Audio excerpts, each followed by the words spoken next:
नमस्कार, मी ज्ञानेश्वरीच रेसिपीमध्ये सर्वांचं खूप खूप मनापासून स्वागत करते। आज आपण काही महत्त्वाच्या टिप्स बघणार आहोत ज्या तुम्हाला दररोज उपयोगी पडतील। वापरलेला सॉक्स आणि सॉक्स वापरण्याअगोदर एक महत्त्वाच्या काही टिप्स मी तुमच्यासोबत शेअर केलेल्या आहेत। 3 हळकुंडांचा हा उपाय वर्षातून एक वेळेस केला तर तुम्ही नक्कीच आश्चर्यचकित व्हाल। त्यामुळे आजच्या या सगळ्या टिप्स खूपच उपयुक्त आहेत। प्रत्येक महिलेने हा व्हिडिओ पाहावा आणि यातील काही टिप्स आहेत त्या तुम्हाला सुद्धा दररोजच्या आयुष्यामध्ये उपयोगात आणता येतील अशा। सगळ्यात आधी आपण पहिली टिप बघूया। तर ही पहिली टिप आहे विक्स वेपरअपची संपलेली अशा प्रकारची एखादी डब्बी तुमच्याकडे असेल तर ती घ्यायची आहे आणि संपलेली डब्बी असेल तरी थोडंसं तरी विक्स वेपरअप किंवा झेंडूबाम असेल तर ते सुद्धा चालणार आहे। त्यामध्ये थोडंसं तरी शिल्लक असतंच तळाशी आणि त्यामध्ये आपल्याला 2 थेंब फक्त तेलाचे टाकायचे आहेत। पॅराशूट ऑइल तुम्ही यामध्ये टाकू शकता किंवा तुमच्याकडे जे ऑइल केसांना लावण्याचं, म्हणजेच माझ्याकडे इथे जास्मिनचं होतं म्हणून मी जास्मिनचं टाकलं। तुम्ही पॅराशूट सुद्धा टाकू शकता आणि ते ऑइल टाकल्यानंतर बोटाने व्यवस्थित आपल्याला ते विक्स वेपरअप मिक्स करायचे आणि ते तसंच ठेवून द्यायचं। याचा वापर आपल्याला भरपूर ठिकाणी करता येणार आहे। त्यापैकी पहिली टिप आपली म्हणजे या मिश्रणाचा वापर आपण इथे केलेला आहे। जेव्हा आपण मेहंदी वगैरे लावून घेतो हाताला तेव्हा अशा प्रकारे अर्धवट राहिलेले कोन जे असतात ते वेस्ट जातात, तर ते फेकून न देता तसेच ठेवले तर ते आपण व्यवस्थित ठेवू शकतो। पण त्याला सुद्धा ठेवण्याची एक सोपी ट्रिक वापरायची आहे, ती म्हणजे याचे टोकं असतात तर ते आपल्याला या विक्सने आणि तेलाने ओले करायचे आहेत आणि किंवा त्याच्या टोकाला हे विक्स वेपरअप लागलं गेलं पाहिजे अशा प्रकारे लावायचे आणि फोल्ड करून त्यावरती रबर बँड लावून ठेवायचं। कितीही दिवस राहिले तरी हे कोन अजिबात वाळत नाहीत आणि खराब होत नाहीत। पुन्हा वापरण्यासाठी हे कधीही आपल्याला युजफुल ठरतात। अशा प्रकारे हवा बंद करून जर फोल्ड करून ठेवून दिले तर तुम्ही त्याला 6 महिन्यानंतर सुद्धा व्यवस्थित वापरू शकता। यानंतरची पुढची आपली युजफुल टिप आहे ती म्हणजे हे तयार केलेलं मिश्रण आपण नवीन आणलेल्या शूजवरती अशा प्रकारे लावू शकतो। जिथे आपल्याला हे शूज टोचत असतील तिथे आपण ह्याला व्यवस्थित लावून घ्यायचे। नवीन असतील तर ते आपण व्यवस्थित अशा प्रकारे तेलाने आणि या विक्स वेपरअपने व्यवस्थित ग्रीस केले तर आपल्याला ते शूज जे आहे ते कुठेही पायाला चावत नाही किंवा टोचत नाहीत आणि व्यवस्थित ते वापरण्यासारखे तयार होतात। सगळ्यात महत्त्वाचं जे शूजचं लेदर असतं तर ते लेदरचे शूज असतील तर त्या चप्पलवरती किंवा लेदरच्या शूजवरती तुम्हाला हा उपाय करता येईल, जेणेकरून लेदर सॉफ्ट होण्यास मदत होते आणि आपल्या स्किनला होणारी इजा असते ती आपण टाळू शकतो। पुढची आपली टिप आहे ती म्हणजे तयार केलेलं मिश्रण आपण कात्रीला देखील इथे लावू शकतो, जेणेकरून आपल्या अंगठ्याला सुद्धा त्यापासून काहीही इजा होत नाही। त्यामुळे आपण आपल्या अंगठ्याचं किंवा हिवाळ्यामध्ये आपल्या बोटांचं हाताचं सुद्धा संरक्षण करू शकतो। बऱ्याचदा भरपूर कटिंग करायचं असेल, म्हणजे कपडे कट करायचे असतील, तुम्ही स्टिचिंग करत असाल तर तुम्हाला माहीत असेल की कात्री हातामध्ये घेऊन हाताला खूप टोचायला होतं। तसं होऊ नये म्हणून या मिश्रणाचा वापर तुम्ही कात्रीला देखील करू शकता, जेणेकरून कात्री आपल्या हाताला अजिबात टोचत नाही। त्यानंतर पुढचा उपाय आहे तो म्हणजे फाटलेल्या सॉक्सच्या रिलेटेड। अशा प्रकारे असा सॉक्स घ्यायचा आहे जो फाटलेला असेल आणि खराब असेल।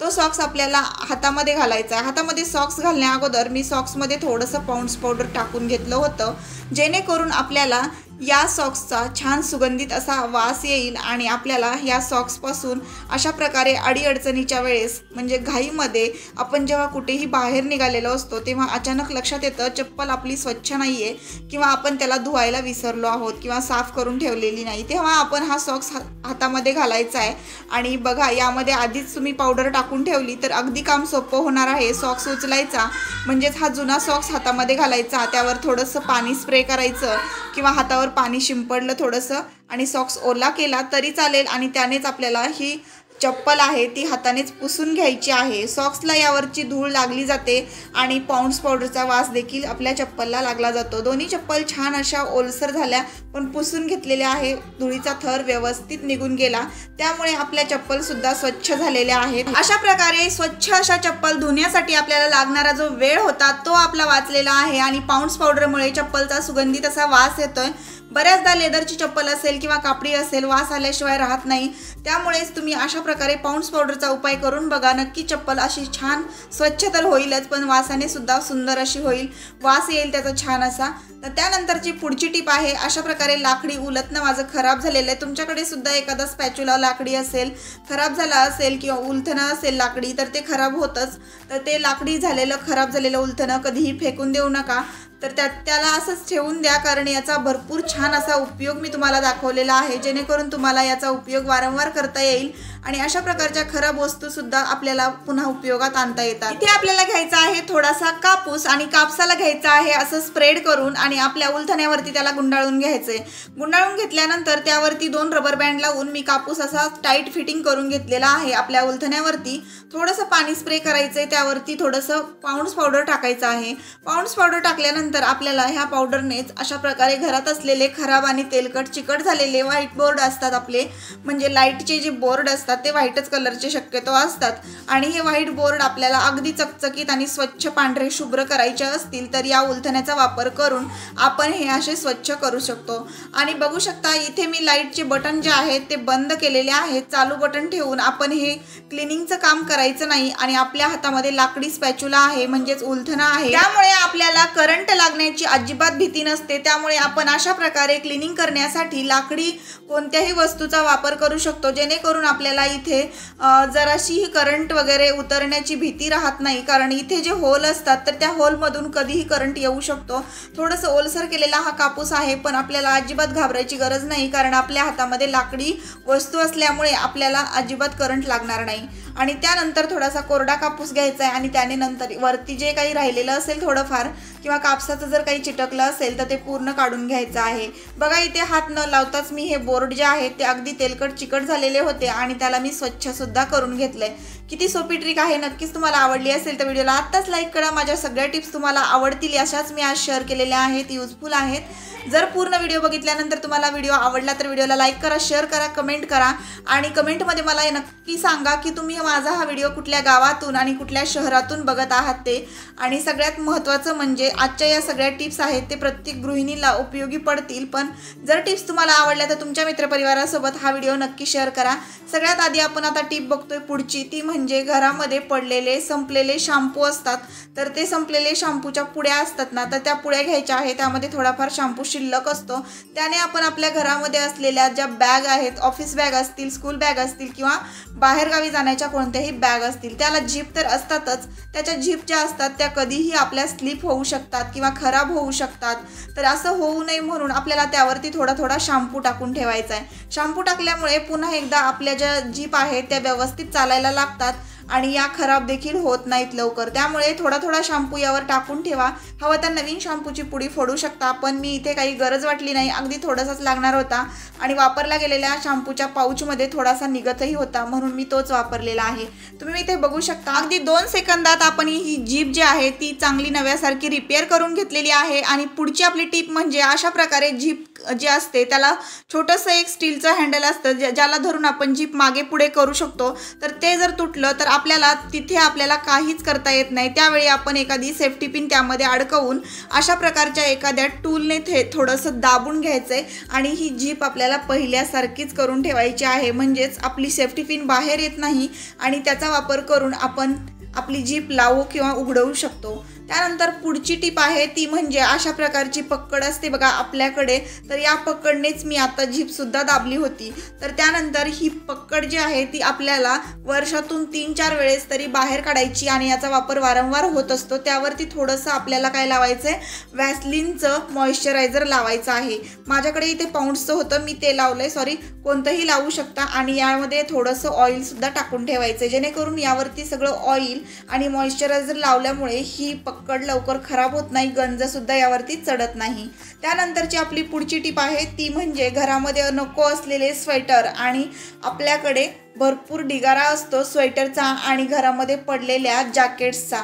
तर या जॅकेट्सचं करायचं तरी काय, कारण आपण हिवाळ्यामध्ये 1-2 प्रत्येकाचे स्वेटर वरती ठेवलेलेच असतात आणि बाकी जॅकेटचा ढिगारा तसाच पडलेला असतो कपाटामध्ये। आणि अशा प्रकारच्या अनावश्यक वस्तूंनी आपल्या कपाटातली चांगली जागा गुंतली जाऊ नये यासाठी आपल्याला जर याला व्यवस्थित ऑर्गनाइज करायचं असेल तर आपल्याला घ्यायचं आहे एखादं मोठं जॅकेट किंवा अशा प्रकारचं जर्किन घ्यायचं आहे आणि त्यामध्ये छोटे छोटे सगळे स्वेटर, जर्किन जे काही असतील असतील जे लागणार नाहीत आपल्याला, तर ते सगळेच्या सगळे जुने जे असतात ते जॅकेट्स आणि सगळंच तुम्ही यामध्ये समर वेअरचे वगैरे जॅकेट असतात किंवा तुम्ही विंटर वेअरचे सुद्धा जुने जॅकेट्स किंवा जर्किन किंवा स्वेटर सगळं काही यामध्ये भरू शकता, घड्या करून व्यवस्थित ठेवू शकता आणि त्यानंतर याची झिप लावायची आहे।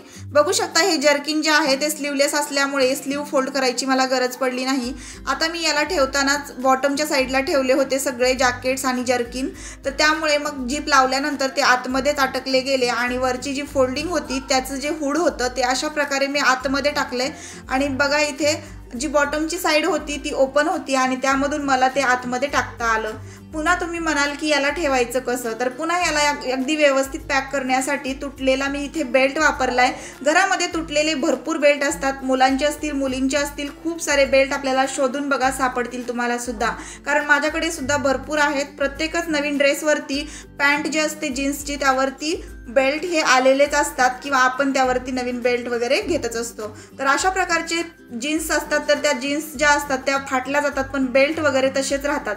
तर इथे टाकाऊ बेल्ट सुद्धा वापरू शकता। तुटलेला बेल्ट मी वापरलाय आणि याला असं पॅक केलंय। बेल्ट आजूबाजूंनी व्यवस्थित पॅक करून घ्यायचा आहे आणि याला मी सहज होल पण केलं। लेदरचा बेल्ट होता आणि त्यामध्ये हा जो काही पूर्ण ढिगारा दिसत होता सगळ्या जर्किनचा आणि जॅकेटचा तो मी एकाच बेल्टमध्ये छान असा पॅक केलेला आहे। अशा प्रकारे तुम्ही सुद्धा सगळे जर्किन आणि जॅकेट या एकाच बेल्टमध्ये पॅक करून ठेवू शकता। अशा प्रकारे घरामध्ये पडलेले लहान मुलांचे लेदरचे बेल्ट असतील किंवा कापडी बेल्ट असतील लगेच उचला आणि त्याचा वापर अशा प्रकारे करा। तर या पुढची आपली युजफुल टिप आहे ती म्हणजे घरात पडलेल्या प्लास्टिकच्या बॅग, छोट्या छोट्या असतील किंवा मोठ्या असतील, एकदा वापरली गेलेली किंवा कोणत्याही पॉकेटची एक बॅग आपल्याला पुन्हा सुद्धा एकदा वापरता येते। त्यासाठी अर्धी बॅग कट करायची, जेवढी चांगली आहे तेवढी कट करून काढून घ्यायची। त्यानंतर आपल्याला सॉक्सची एक टिप बघायची आहे। त्या अगोदर आपण हळकुंडाची टिप बघतोय। हळकुंड जास्तीत जास्त दिवस घरात टिकवून ठेवायचे असतील किंवा वर्षभरासाठी ठेवायचे असतील तर त्याला एखाद्या हवाबंद प्लास्टिक बॅगमध्ये ठेवा, त्यामध्ये चिमूटभर सोडा टाका आणि त्यानंतर त्या बॅगला हवाबंद करून ठेवा। हवाबंद करण्यासाठी ही बॅग आपल्याला प्लास्टिकची आहे आणि याला चिटकवावं लागेल। चिटकवण्यासाठी चाकू गरम करायचा आहे आणि चाकू गरम केला की ही प्लास्टिक बॅग व्यवस्थित चिटकली जाते आणि त्यानंतर आपल्याला जर अशा प्रकारे तुम्ही सुद्धा हळकुंड घरात ठेवत असाल, कीड लागत असेल, तुमच्या हळकुंडाला जाळी होत असेल आणि लवकरच हळकुंड खराब होत असतील आणि प्रत्येकच पूजेला आपल्याला वारंवार हळकुंड विकत आणावे लागत असतील, तर तुम्ही सुद्धा घरातील हळकुंड व्यवस्थित ठेवण्यासाठी त्यामध्ये थोडासा चिमूटभर सोडा टाकून ठेवा। जास्ती प्रमाणात असतील तर 1 चमचाभर सोडा टाकून ठेवा। हळकुंड कधीच खराब होणार नाहीत, वर्षभर तुमच्याकडे राहिले तरी सुद्धा। नक्कीच ही ट्रिक उपयोगात आणली तर तुम्ही सुद्धा आश्चर्यचकित व्हाल। आणि त्यानंतर पुढची टिप आपली अशी आहे की आपण जेव्हा सॉक्स एकदाच धुवून ठेवतो सगळे तेव्हा त्याची पेअर सापडत नाही, त्यासाठी आपल्याला त्या व्यवस्थित ठेवाव्या लागतात। सॉक्सला व्यवस्थित ठेवण्यासाठी आणि ते सुगंधित राहावे, त्याचा वास खराब येऊ नये, त्यासाठी आपल्याला काय करायचंय की यावरती थोडं थोडं पाऊंड्स पावडर टाकायचंय। पाऊंड्स पावडर टाकताना जिथे आपले बोटं असतात त्याच बाजूला पाऊंड्स पावडर टाकायचं आहे, जेणेकरून शूजचाही वास येत नाही आणि आपल्या सॉक्सचा देखील वास येत नाही। अशा प्रकारे प्रत्येक सॉक्समध्ये 2-2 सॉक्सची पेअर घ्यायची, त्याला गुंडाळा करायचं आणि नंतर शेवटी आपल्याला असे दोनही सॉक्स एकत्र करण्यासाठी खालची जी फोल्डिंग असते त्यामध्येच हे बाकीचा सॉक्स असा फोल्ड करायचा, जेणेकरून आपल्याला वेळेत सॉक्स सापडतात आणि पुन्हा आपली धावपळ होत नाही। आजचा व्हिडिओ आवडला असेल तर व्हिडिओला लाईक करा, शेअर करा, कमेंट करा आणि चॅनलला सबस्क्राईब करा। आजचा व्हिडिओ पूर्ण पाहिल्याबद्दल मनापासून धन्यवाद।